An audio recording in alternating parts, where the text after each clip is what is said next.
Puji Tuhan, berkat, damai, sejahtera menjadi milik kita semua. Tema kita kali ini adalah damai itu indah. Dan ini adalah slogan yang sangat populer di seluruh dunia dan juga tentu saja di Indonesia.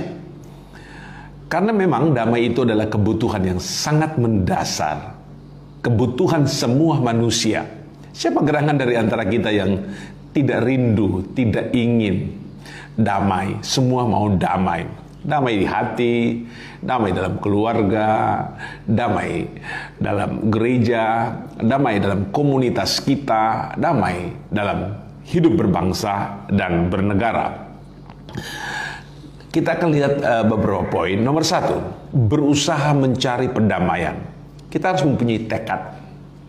Dan tekad ini kita harus tunaikan. Cari damai. Dalam Mazmur 34 ayat 15 dicatat, jauhilah yang jahat dan lakukanlah yang baik. Carilah perdamaian dan berusahalah mendapatkannya. Cari. Itu laksana harta benda, laksana intan permata yang mahal, harus dicari. Dan berusahalah mendapatkannya. Nah, kalau kita menjadi manusia yang mengedepankan perdamaian, damai, itu sebenarnya adalah sifat dasar manusia unggul. Manusia yang memiliki karakter baik karena berusaha mencari damai. Dan ini akan menjadi stimulasi yang sangat luar biasa dalam berkeluarga, berbangsa, bernegara, dan bergereja. Karena ada orang-orang yang suka damai. 1 Petrus 3 ayat 11, ayat ini mengkonfirmasi Mazmur 13 ayat 15. 1 Petrus 3 ayat 11. Ia harus menjauhi yang jahat dan melakukan yang baik. Ia harus mencari perdamaian dan berusaha mendapatkannya. Seorang Rasul Kristus, Petrus, kembali memberikan penegasan mengenai betapa pentingnya mencari perdamaian. Jika Tuhan menganjurkan hal itu dalam Alkitab, dan apabila itu diteruskan dan diajarkan oleh para rasul, berarti ini sangat urgent sekali, begitu penting sekali. Ayo, mari kita hidup damai dengan semua orang, berusahalah mendapatkannya. Tunjukkan bahwa kita orang-orang percaya, anak-anak Tuhan yang menjadi duta-duta damai, duta-duta perdamaian. Dunia akan semakin indah bila dihuni oleh orang-orang yang suka damai. Nomor 2, mencari damai dengan Tuhan. Ini yang utama. Kalau seseorang mempunyai relasi yang baik dan sehat dengan Tuhan, damai dengan Tuhan, itu akan memberikan efek yang sangat baik sekali dalam kehidupan pribadinya. Dan kita lihat dalam Yesaya 27 ayat 5, kecuali kalau mereka mencari perlindungan kepadaku dan mencari damai dengan aku, ya, mencari damai dengan aku. Di sini kita tengok bahwa ada pernyataan Tuhan mengenai orang yang mencari damai dengan Tuhan, mencari damai dengan Sang Pencipta. Ayo, tunggu apa lagi untuk membereskan kondisi spiritualitas kita, untuk membuat indah, sehat kondisi rohani kita. Kuncinya ada di situ. Damai dengan Tuhan. Ya, cari damai dengan Tuhan. Kalau kita mempunyai hubungan damai dengan Tuhan, itu tak hanya indah, baik dan sehat, tapi itu akan sangat menguntungkan kita. Kitalah pihak yang diuntungkan, diberkati, dan beroleh mujizat. Carilah damai dengan Tuhan. Nomor 3, mencari damai dengan Tuhan Yesus. Ini lebih spesifik lagi. dalam 2 Petrus 3:14. Sebab itu saudara-saudaraku yang kekasih, sambil menantikan semuanya ini, kamu harus berusaha supaya kamu kedapatan tak bercacat dan tak bernoda di hadapannya dalam pendamaian dengan Dia. Akhir dari semua perjuangan hidup rohani kita ialah Kristus. Nah, apabila kita clash dengan Yesus, tidak memiliki hubungan yang baik dengan Yesus, maka yang kita akan terima adalah celaka neraka. Yang kita akan dapatkan adalah penghukuman kekal. Jadi yang harus kita utamakan dalam hidup ini adalah ada perdamaian dengan Tuhan. Karena misi damai ini pertama kali dilakukan oleh Tuhan Yesus kepada kita. Ia datang dari surga ke bumi untuk berdamai dengan manusia, untuk mencari yang sesat, mendatangi yang dosa, dan kemudian menemukan yang jahat. Dan Dia damaikan kita dengan dirinya melalui pengorbanannya, pertumpahan darahnya, hancurnya dagingnya. Ini bentuk rasa cinta kasih sayang yang ditunjukkan dan dipraktekkan surga kepada kita supaya kita berdamai dengan Yesus. Jadi perdamaian ini adalah inisiatif dari Tuhan untuk kita. Janggal, aneh bila kita tidak merespon perdamaian yang ditawarkan oleh Tuhan Yesus kepada kita. Ayo, berdamailah dengan Yesus. Lepaskan, tinggalkan semua bentuk dosa yang biasa kita lakukan. Merapat dengan Yesus, berdamai dengan Dia. Buat Tuhan Yesus tersenyum melihat kita. Nomor 4, mencari damai sambil menangis. Ini soal keseriusan, kesungguh-sungguhan kita dalam berusaha mencari pendamaian. Yesaya 33 ayat 7, lihat orang-orang Ariel menjerit di jalan, utusan-utusan yang mencari damai menangis dengan pedih. Memang perdamaian itu ada harganya. Untuk mendamaikan manusia dengan Allah Bapa di surga, Yesus menangis di Golgota. Dia berteriak, menangis di kayu salib untuk dapat meloloskan pendamaian antara manusia dengan Tuhan. Ada harga yang harus dibayar, ada penderitaan yang harus dialami. Nah, ini mencari pendamaian kadang-kadang ada hal-hal yang sangat ekstrim yang harus dilakukan. Menangis dengan pedih karena memang perdamaian itu mahal. Kita lihat konflik antar suku, perang antar negara terjadi di mana-mana. Perang karena perbedaan pandangan politik, bahkan agama. Terjadi kerusuhan, chaos, benturan, sampai kepada perang besar. Dan untuk mengembalikan itu pada posisi damai, harganya sangat mahal. United Nations, Persekutuan Bangsa-Bangsa, organisasi berusaha mendamaikan satu bangsa dengan bangsa yang lain dengan harga yang sangat mahal, nilai yang sangat tinggi. Jadi mari kita menjadi manusia yang sangat dan yang harus menghargai perdamaian.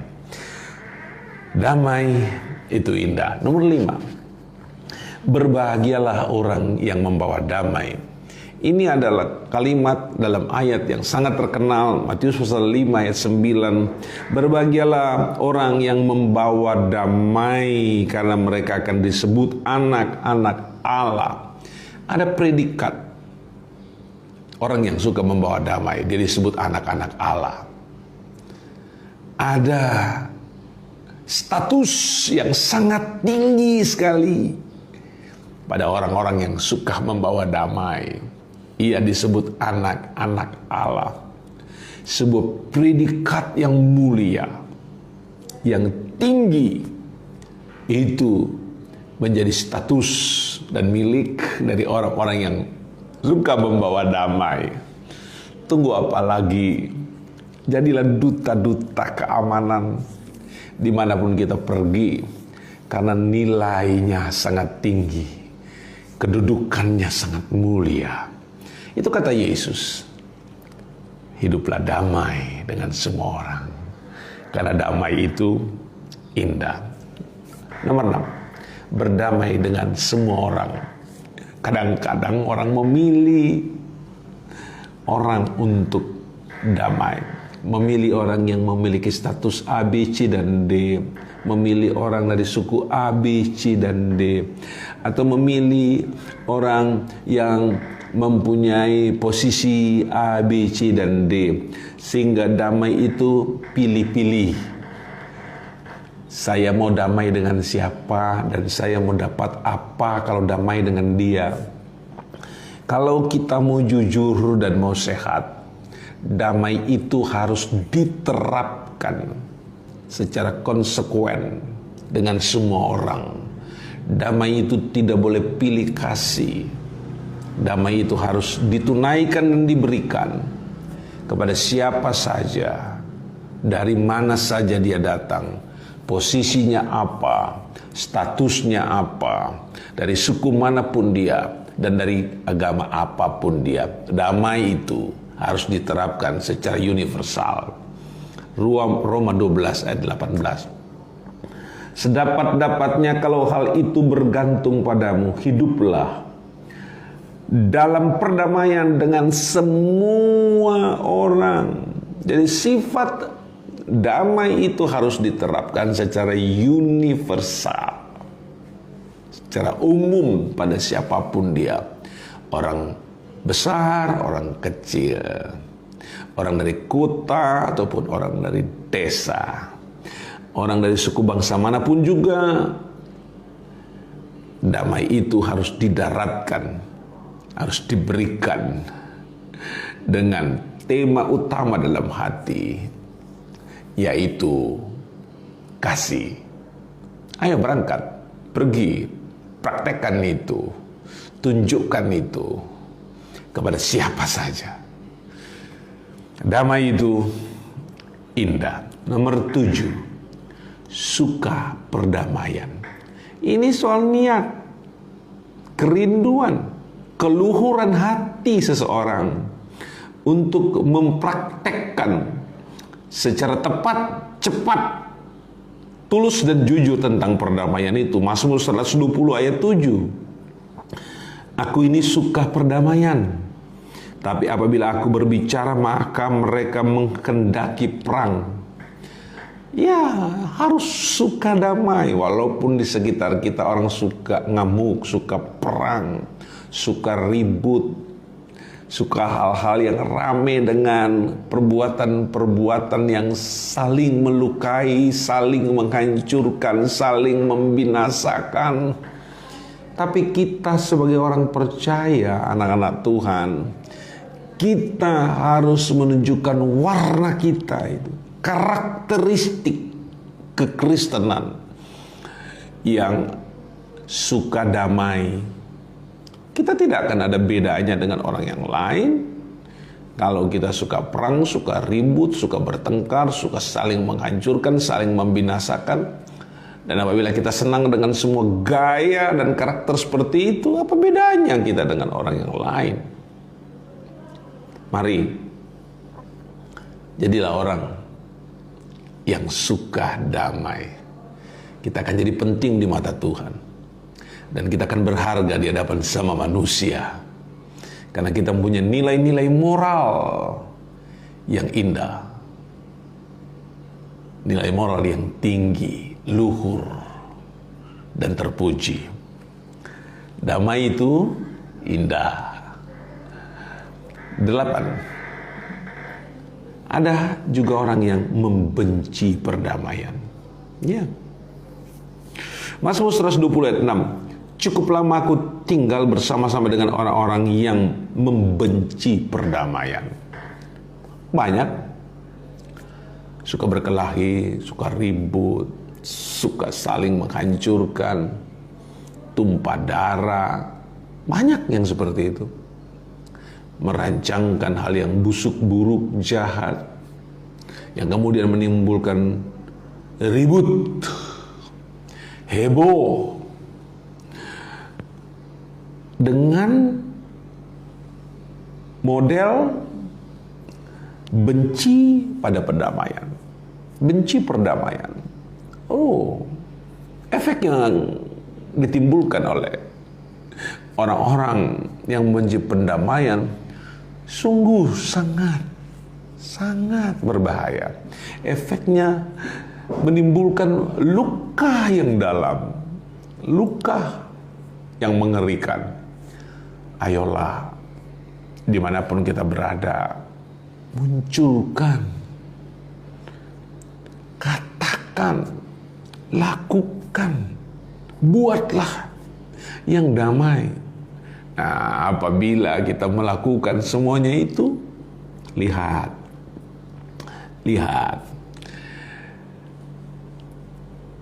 di sekitar kita akan ada senyum, akan ada sukacita, akan ada kerukunan, dan akan tercipta bahagia yang besar sekali. Damai itu indah. Nomor 9. Yesus Kristus Tuhan mendamaikan kita dengan Bapa di surga. Kita tahu kita kotor, kita jahat, kita najis, kita busuk, kita banyak salah, kita banyak dosa, kita banyak kejahatan, sehingga kita tidak punya nilai kelayakan. Artinya kita orang-orang durhaka. Nah, orang-orang durhaka dan orang-orang jahat, para pendosa, tidak ada tempat di surga. Supaya kita itu bisa masuk surga, maka kita didamaikan dengan Bapa di surga. Yang melakukan itu bukan kita sendiri, tapi yang melakukannya untuk kita adalah Tuhan Yesus. Ia mendamaikan kita dengan Bapa. 1 Korintus 5 ayat 18. Dan semuanya ini dari Allah yang dengan perantaraan Kristus telah mendamaikan kita dengan dirinya, dan yang telah mempercayakan pelayanan pendamaian itu kepada kami. 2 Korintus 5 ayat 19. Sebab Allah mendamaikan dunia dengan dirinya oleh Kristus dengan tidak memperhitungkan pelanggaran mereka. Ia telah mempercayakan berita pendamaian itu kepada kami. Ada hal yang indah di sini dalam lini yang suci, garis yang suci. Apa itu? Yesus mendamaikan kita dengan Bapa di surga, sehingga kita mempunyai akses dari manusia kepada Bapa karena Yesus. Misi damai Yesus, tercipta garis perdamaian yang paling murni, paling indah, dan paling suci. Dan kemudian misi perdamaian itu dipercayakan kepada kita. Kita berdamai dengan Bapa di surga, kita mendapatkan mandat, puji Tuhan, dan kita mendapatkan mandat untuk meneruskan pelayanan pendamaian itu kepada khalayak ramai, kepada seluruh dunia. Dan itu bersifat berita pendamaian, firman kekal, berita Injil, merupakan berita pendamaian yang harus kita sebarluaskan kepada siapa saja. Jangan tunggu lagi. Saatnya telah tiba kita menjadi duta damai. Yang terakhir, damai itu indah, ya. Mendamaikan dosa seluruh bangsa. Kita ada dalam telaga lautan kenajisan. kolam dosa yang hitam pekat, busuk sebusuk-busuknya, jahat sejahat-jahatnya. Kita ada di area kebencian. Ya, nilai-nilai yang berbau sangat tengik, berbau begitu busuk. Dalam Ibrani 2 ayat 17, itulah sebabnya maka dalam segala hal ia harus disamakan dengan saudara-saudaranya, supaya ia menjadi imam besar yang menaruh belas kasihan dan yang setia kepada Allah untuk mendamaikan dosa seluruh bangsa.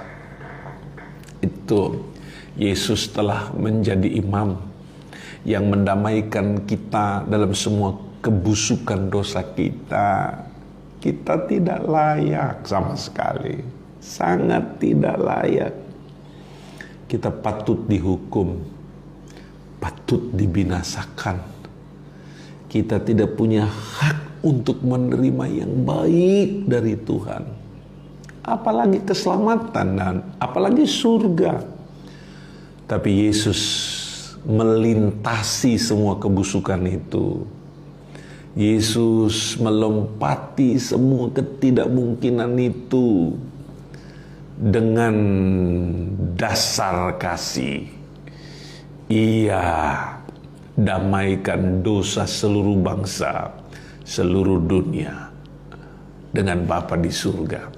Sehingga kita punya hak selamat dan hak masuk surga. Damai itu indah. Terapkan itu pada dirimu sendiri. Terapkan damai itu dalam keluargamu. Terapkan damai itu dalam gereja. Terapkan damai itu di kampung, di desa, di kotamu. Terapkan damai itu di dalam hidup berbangsa dan bernegara. Terapkan damai itu dalam gereja. Buatlah kondisi di sekitar kita itu berbau harum, karena kita menjadi duta-duta perdamaian. Damai itu indah. Tuhan Yesus memberkati.